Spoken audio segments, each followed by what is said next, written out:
Goeiemôre. Die Kaap is nat vanoggend. Die Kaap het storms.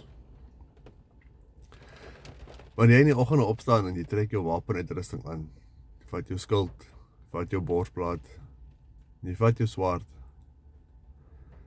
en jy gaan tree aan vir die dag se take. Wie is die makkers wat langs jou staan? Is dit knights in shining armor? Is hulle skilde en hulle borsplate en hulle swaarde sonder merke, sonder duike en sonder gate? Of staan jy tussen die manne wat se skilde vol gate geslaan is en se borsplate vol merke geslaan is en wat se swaarde al happe uitgekap is? Ek verkies om tussen daardie manne te gaan staan wat ondervinding van die lewe het.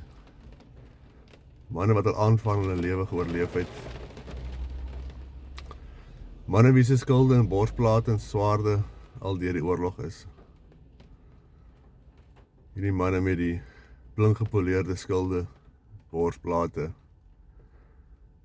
skerp gemaakte swaarde waarvan daar nie 'n merkie weg is nie. Hulle het nog nie die lewe ervaar nie.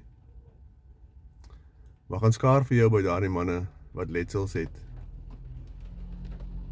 Wat se skilde, hulle borsplate en hulle swaarde vol merke geslaan is. Manne wat hou in die lewe gevat het.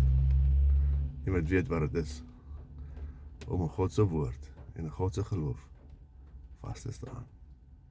Manne wat dag van dag weet wat dit kos om Jesus te volg. Onthou hierdie week jou staan koffie.